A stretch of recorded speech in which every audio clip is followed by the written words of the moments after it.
Yung utak mo, natuyuan ng droga, marijuana, pati tae mo, pumasok na sa utak mo. Hindi mo alam kung ano pinagsasabi mo. Anong gusto mo mangyari? Lahat ng mga rapist, lahat ng mga gumagamit, lulong sa droga, lahat ng mga kriminal, malayang gumagala sa buong Pilipinas. Yung sinasabi mong maraming namamatay, yung mga yung binibigyan ng pagkakataon, kaso ayaw sumuko. Matitigas ang ulo na katulad mo. Dapat ka pang magpasalamat dahil nagkaroon tayo ng presidente, nagkaroon tayo ng pangulo na matapang.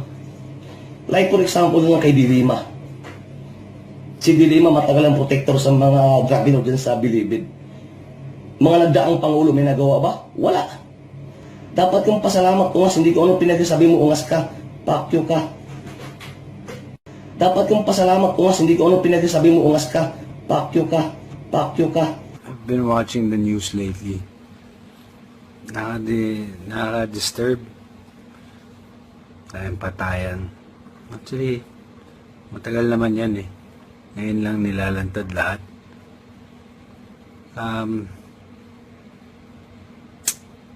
Nakakadismaya dahil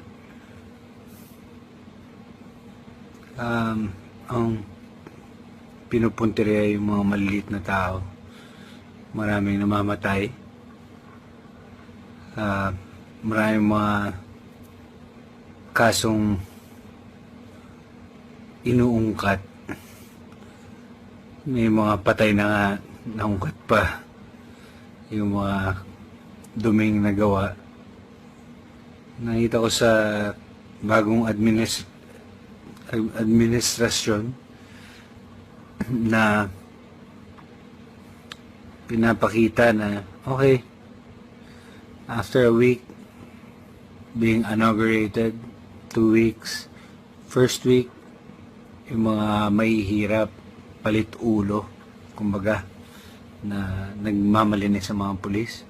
Mahal ko yung mga pulis natin, bato mahal kita, pero it's unfair na parang ipalit ang buhay.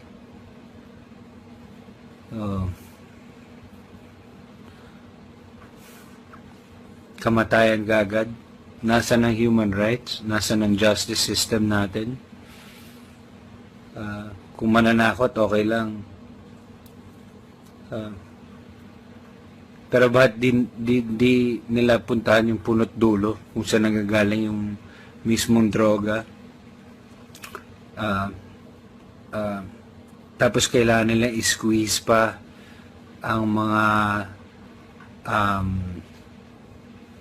yun nga, yung mga nasa politics or yung mga judge, yung mga mayor na wala rin magagawa. Siguro Duterte has the only balls, yun lang, meron siyang balls sa mga taong gumagalaw para sa kanya, pero hindi niya nakita yung mga repercussions na nangyayari sa bansa natin, na parang okay lang pala pumatay. And Manny Pacquiao, I idolized you before. You're a Christian like me, but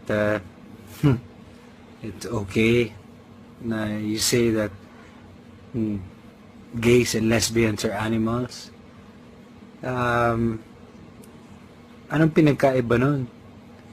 Sa pagpatay ng ibang tao, mas masahol pa tayo sa animal kung yun ang gagawin natin.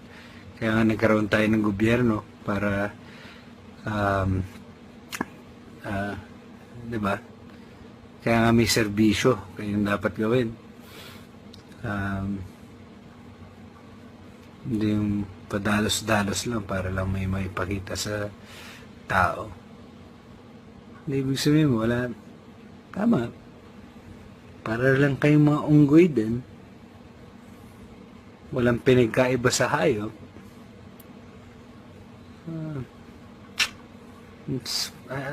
Sa nakita ko parang medyo hindi na lalaman ng mga masses or yung mga tao na slowly nagiging parang silent martial law yung nangyayari. Hindi naman nangyayari. Marami pa rin ako nakikitang umiinom sa labas. Wala naman, hindi naman nasusunod yung 10 o'clock na liquor ban. Gun ban kaya? Pwede? Alam mo, tanga ako eh. I really can't utter yung tamang words para sabihin yung mga nararamdaman ko dahil hindi ako writer masyado. Hindi ako magaling. Pero yung nararamdaman ko, emosyon, sobrang sakit. Una nung tumatakbo siya, puro siya mura. Ganyan. Tapos ngayon, he is showing that iron fist, o binibigay niya yung iron fist sa atin. Marami na lang sigurong okay na lang dahil natatakot sila. Pero I think yung rights pa rin ng tao yung pinaka-importante dito, hindi yung it's like bullying people na parang, hey, you're an addict, surrender, if not, I'll kill you. Alam mo, ang daming mga paraan dyan, sports, halimbawa, yun nga, parang pakitang gilas na lang. Pakitang gilas na lang talaga tong bagong presidente natin eh. Walang pinagkaiba kay Donald Trump na ewan ko na kung ano mangyayari. Tingnan natin, pero hindi ko talaga mailabas kung anong tamang hindi ako writer. Pero ang dami siguro nakakintindi sa akin na hindi lang makapagsalita. Kasi mali eh. Ba't di mo nalang puntirehin yung mga bigati na tao? Hindi yung kailangan mo i-squeeze yung mga judge para magturuan. So, ang mangyayari, palit ulo. So, mas maraming patayan. So, yun ba yung gusto natin pakita sa future generations natin na parang, okay, it's okay to kill. It's in the Bible. Naging extreme na ba ang mga Pinoy ngayon? Or yung mga tao na namumuno ngayon dahil nagmamalinis sila? Ang dami ko nakitang katabi niya na madudumi rin. Bakit di yun unahin? Yung mga mabibigat, hindi yung mga mahihirap.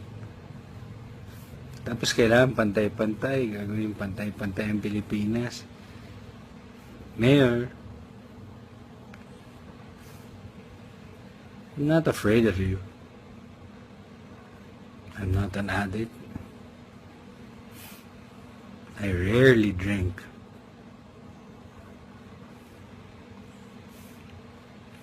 Pa-drug test mo na lang lahat, pati ikaw, magpa-drug test. Lahat. Hindi lang yung mga polis. Lahat ng nasa tabi mo. Kasi you're in power now eh. You can do whatever you want. You can say whatever you want. But it is very unfair to the masses. Although, maganda yung nangyayari. Let's just wait and see. But I'm very disappointed. Especially kay Manny Pacquiao, who's a Christian.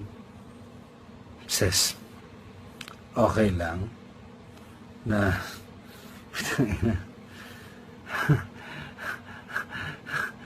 pumatay ng tao, pero ang bakla, lesbian, o yung LGBT, masawal pa sa hayop. Eh, ang killer, sinabi nila, ang addict will always be an addict.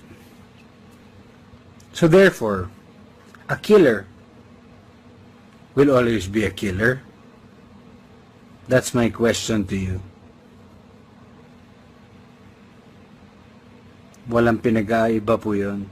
Lahat ng mga tao may second chances na pwedeng ibigay. Depende na lang po yan sa inyo. But so far, I am very disgusted sa nangyayari.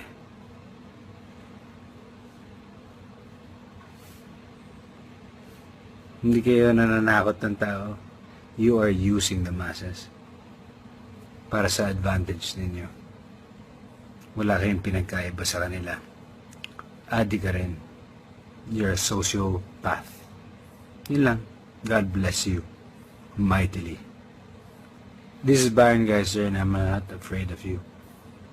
Not even drunk. You're tired. Tired of all of this bullshit and nonsense. Me, Baron Geyser, signing out. Bye.